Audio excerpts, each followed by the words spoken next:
A second and related point is that we cannot follow the path of previous.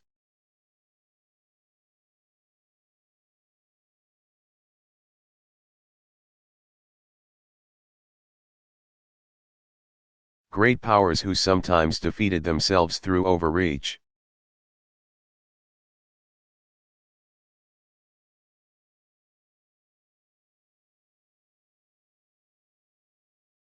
By protecting our homeland while drawing down the number of troops serving in harm's way overseas.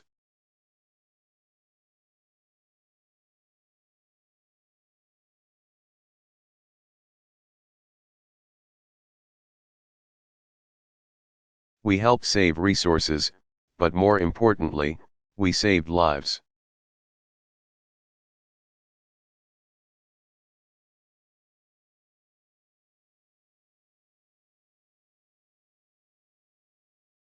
I can tell you, during the course of my 8 years,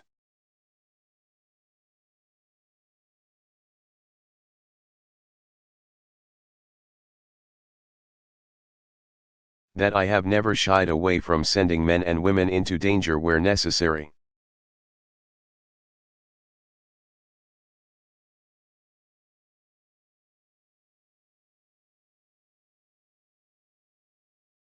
It's always the hardest decision I make, but it's one that I've made where the security of the American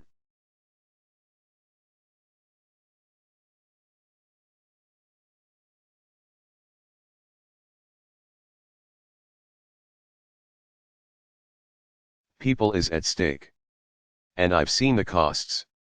I've held the hands of our wounded warriors at Walter Reed.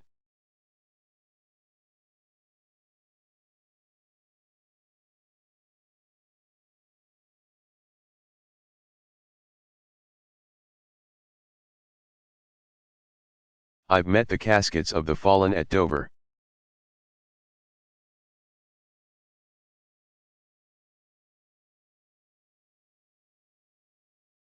And that's why I make no apologies for only sending our troops into harm's way when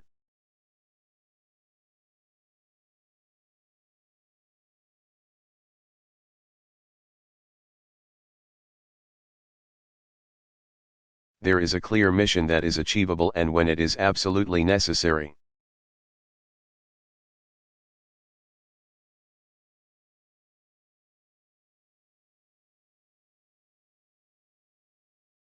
Number 3, we need the wisdom to see that upholding our values and adhering to the rule of law is not a weakness.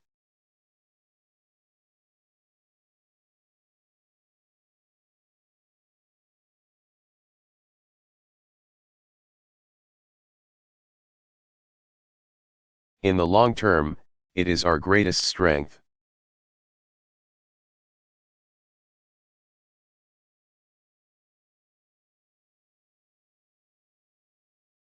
The whole objective of these terrorists is to scare us into changing the nature of who we are and our democracy.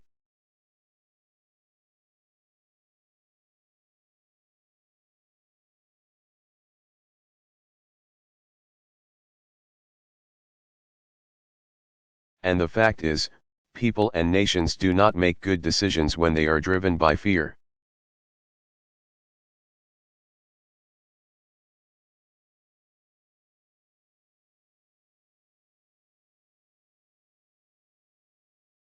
These terrorists can never directly destroy our way of life.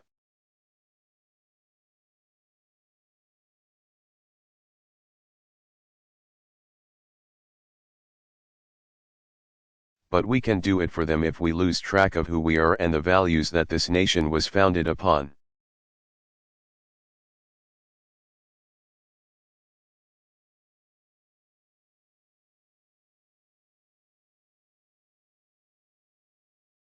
And I always remind myself that as Commander-in-Chief, I must protect our people.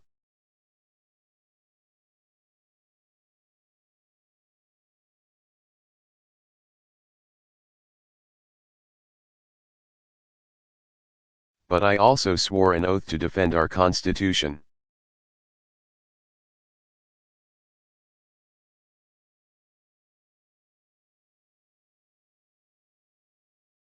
And over these last 8 years, We have demonstrated that staying true to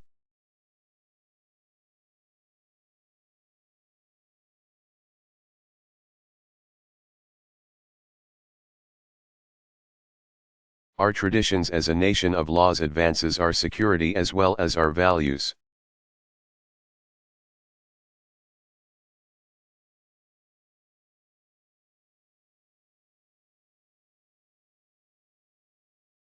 We prohibited torture, everywhere, at all times, and that includes tactics like waterboarding.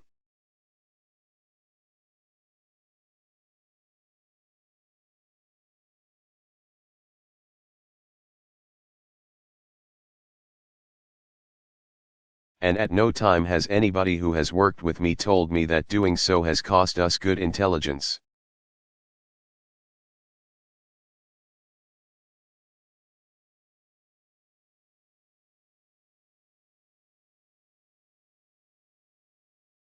When we do capture terrorists, despite all the political rhetoric about the need to strip terrorists of their rights,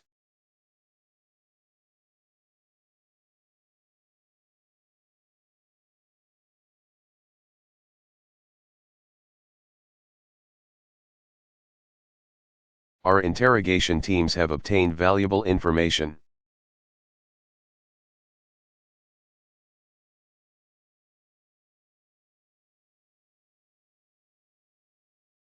From terrorists without resorting to torture, without operating outside the law.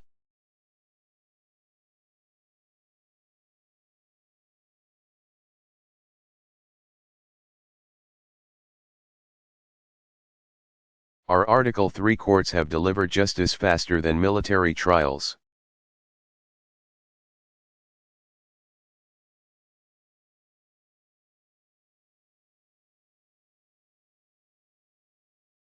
And our prisons have proven more than capable of holding the most dangerous terrorists.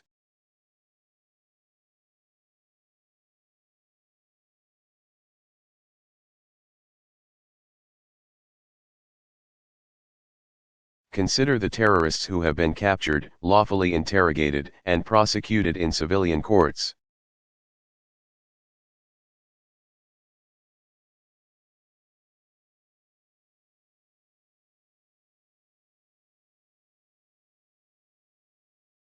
Faisal Shahzad, who tried to set off a car bomb in Times Square.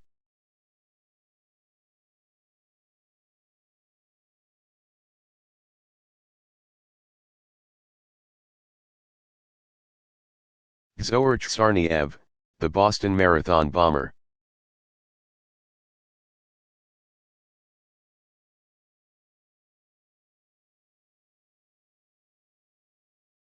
Umar Farouk Abdulmutalab, the so-called underwear bomber.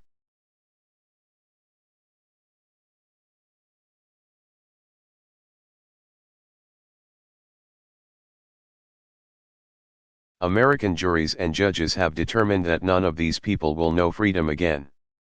But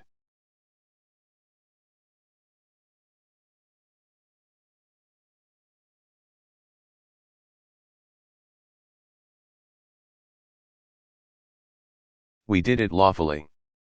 And the wheels of justice right now are turning for others, terrorists like Ahmed Warsame.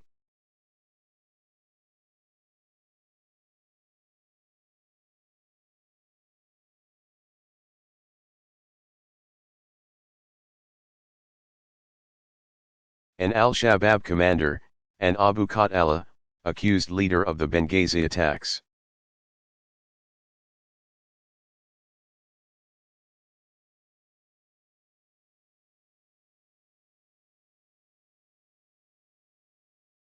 We can get these terrorists and stay true to who we are.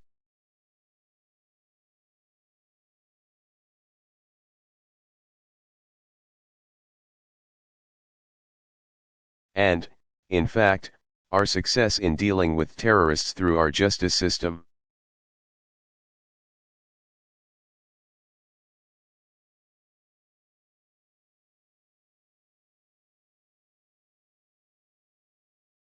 Reinforces why it is past time to shut down the detention facility at Guantanamo.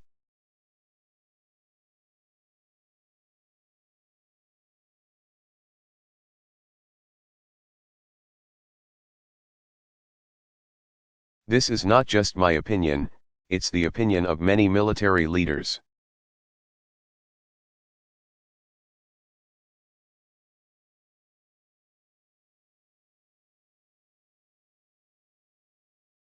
During my administration, we have responsibly transferred over 175 detainees to foreign governments.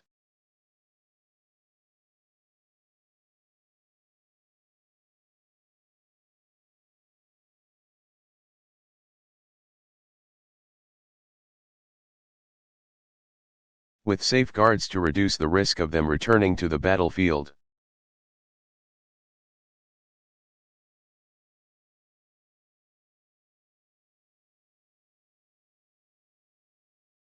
And we've cut the population in Gitmo from 242 to 59. The politics of fear has led Congress to prevent.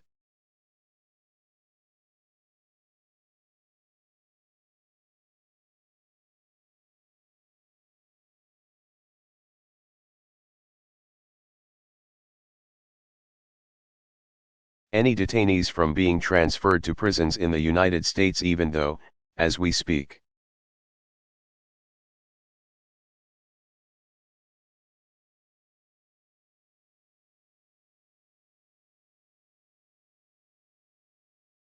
we imprison dangerous terrorists in our prisons, and we have even more dangerous criminals in all of our prisons across the country.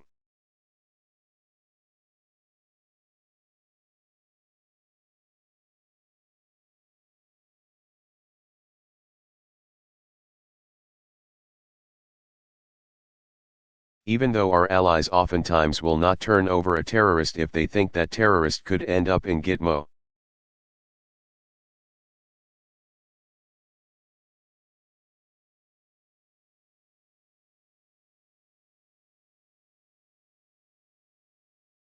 Even though groups like ISIL use Gitmo in their propaganda.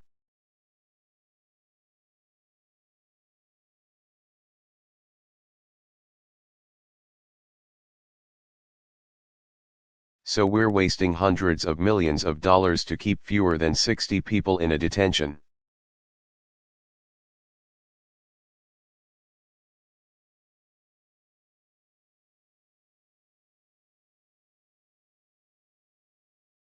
Facility in Cuba. That's not strength. Until Congress changes course, it will be judged harshly by history.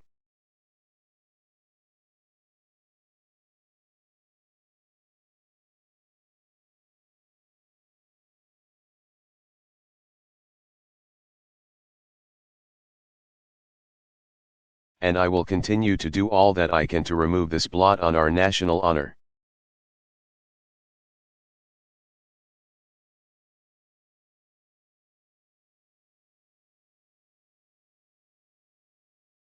Number 4, we have to fight terrorists in a way that does not create more terrorists.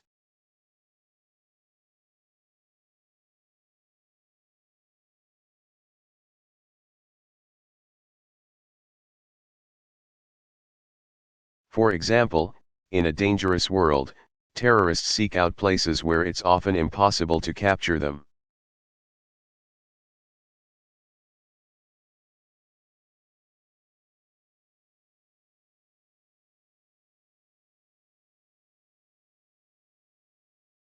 Or to count on local governments to do so.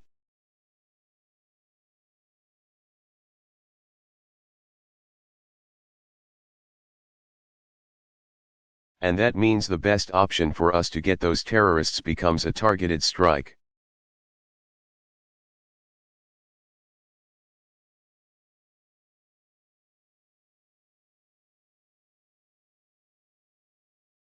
So we have taken action under my command, including with drones, to remove terrorists from the battlefield.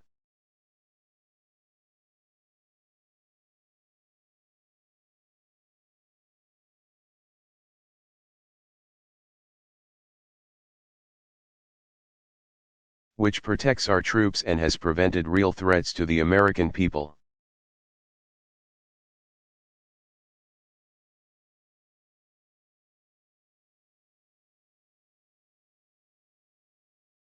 Now, under rules that I put in place and that I made public, before any strike is taken outside of a war zone.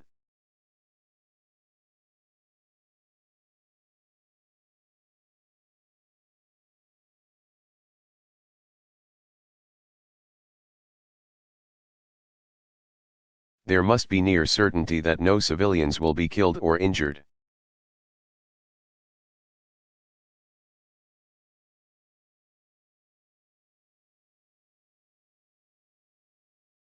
And while nothing is certain in any strike, and we have acknowledged that there are tragic instances,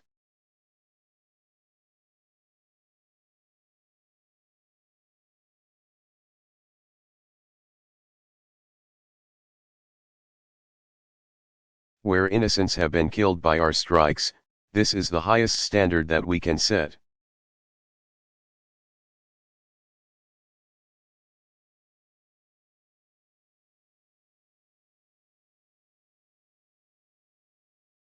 Nevertheless, we still have critics who suggest that these strikes are wrong.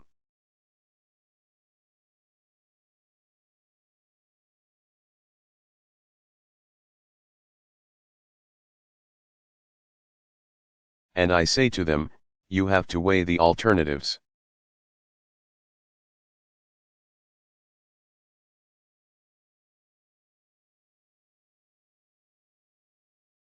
Drone strikes allow us to deny terrorists a safe haven without airstrikes, which are less precise.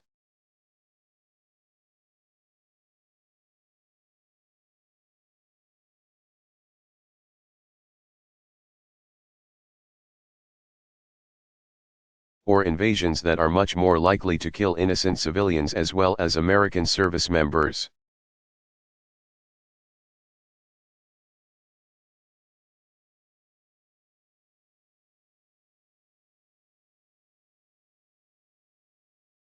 So the actions that we've taken have saved lives at home and abroad.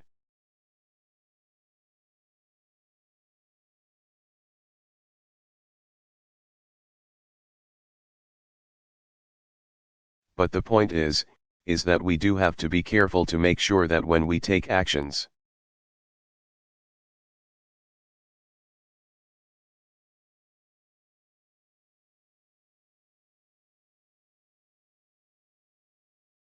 we're not alienating local populations, because that will serve as recruitment for new terrorists.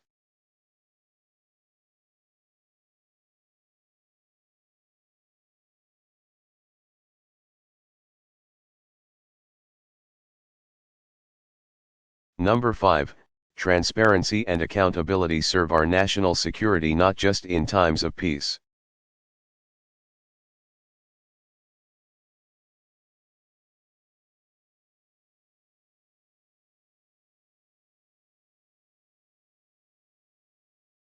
But, more importantly, in times of conflict.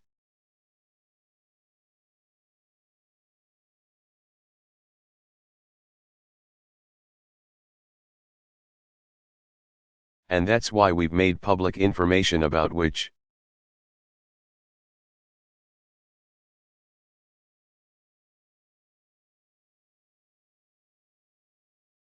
terrorist organizations we're fighting and why we're fighting them.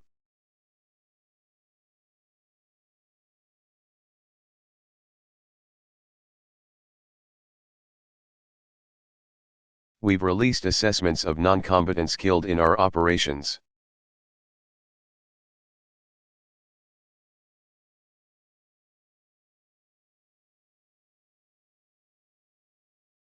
Taken responsibility when mistakes are made.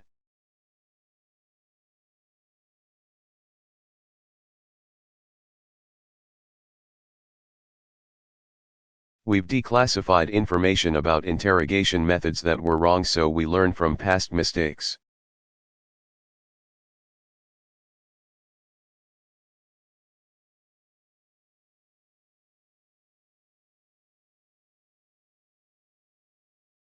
And yesterday, I directed our government for the first time to release a full description.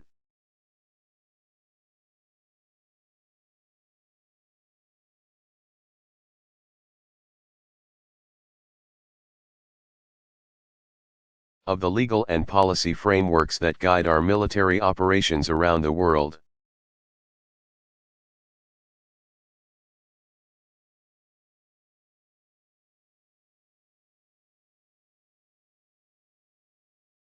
This public information allows for a more informed public debate.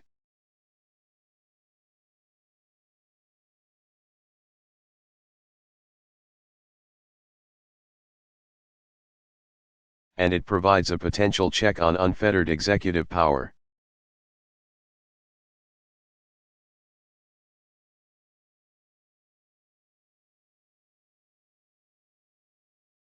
The power of the presidency is awesome, but it is supposed to be bound by you, our citizens.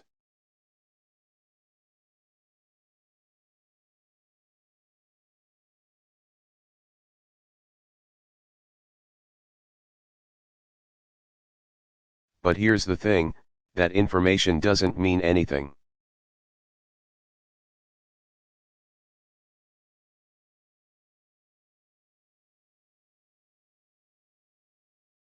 It doesn't work if the people's representatives in Congress don't do their jobs, if they're not paying attention.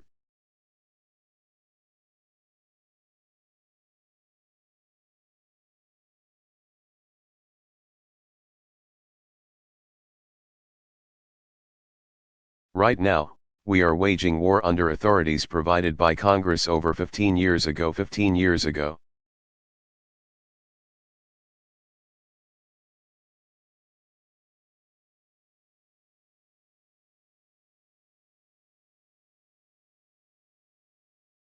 I had no gray hair 15 years ago. 2 years ago, I asked Congress, let's update the authorization.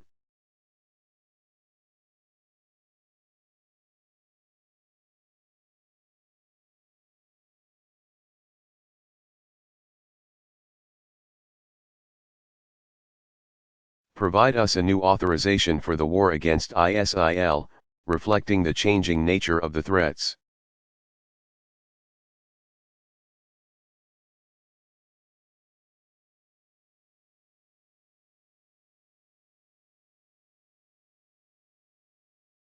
Reflecting the lessons that we've learned from the last decade.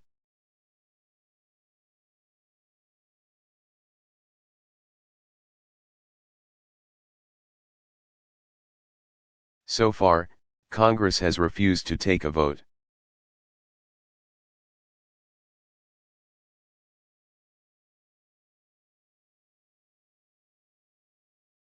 Democracies should not operate in a state of permanently authorized war.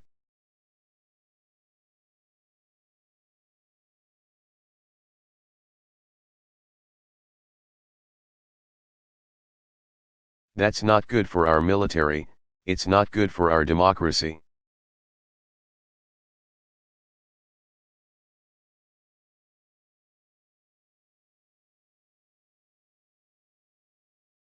And, by the way, part of the reason that's dangerous is because today,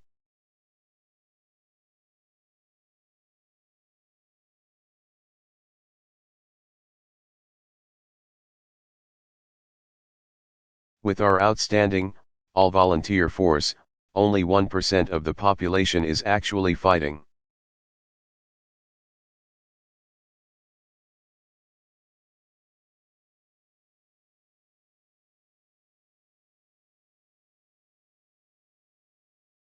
Which means that you are carrying the burden.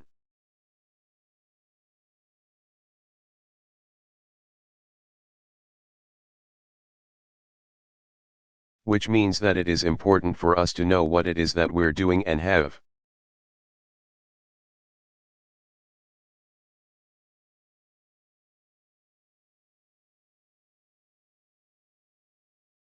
To explain what we are doing to the public, because it becomes too easy to just send one.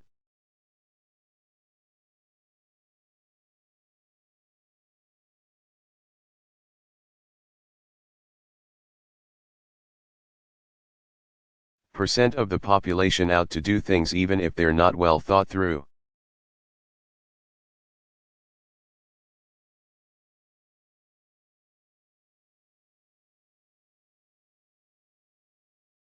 if a threat is serious enough to require the sacrifice of our men and women in uniform.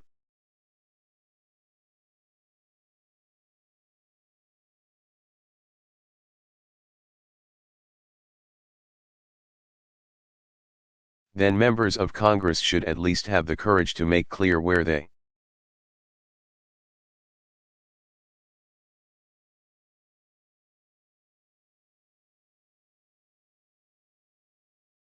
stand. Not on the sidelines, not on cable TV shows.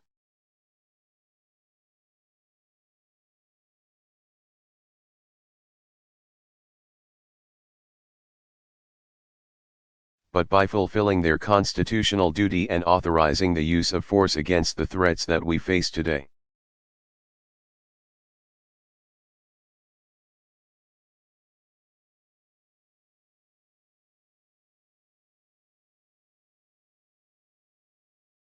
That's how democracies are supposed to work.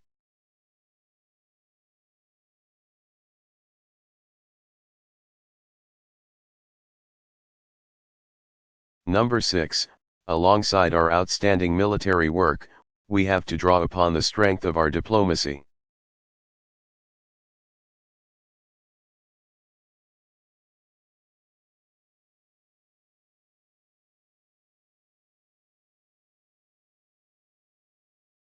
Terrorists would love to see us walk away from the type of work that builds international coalitions.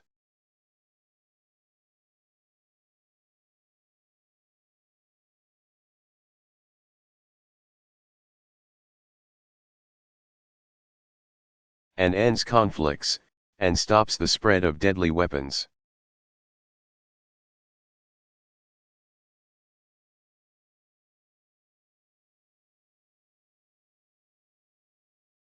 It would make life easier for them, it would be a tragic mistake for us.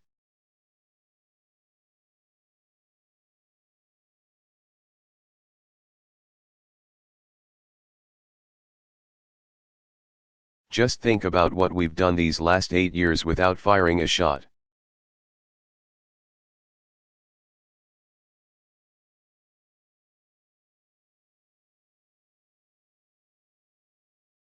We've rolled back Iran's nuclear program.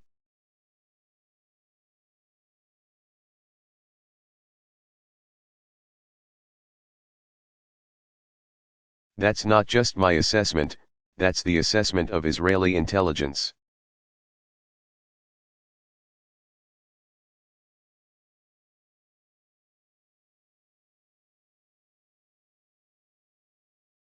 Even though they were opposed to the deal.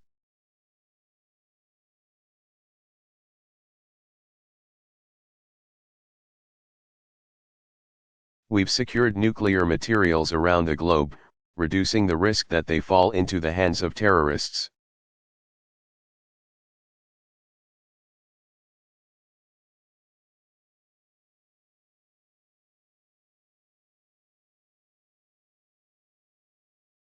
We've eliminated Syria's declared chemical weapons program.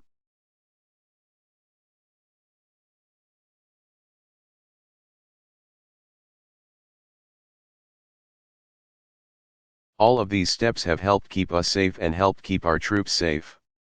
Those are the result of diplomacy and sustained diplomatic efforts.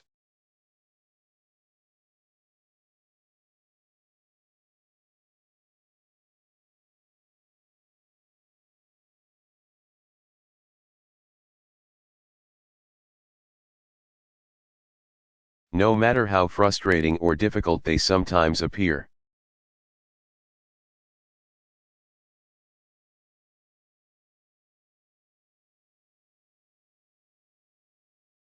Are going to be required to resolve the conflicts roiling the in Middle East, from Yemen to Syria to Israel and Palestine.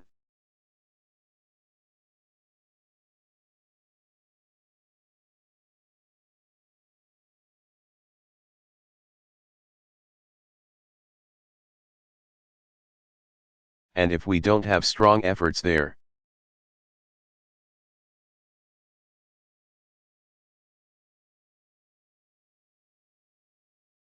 the more you will be called upon to clean up after the failure of diplomacy.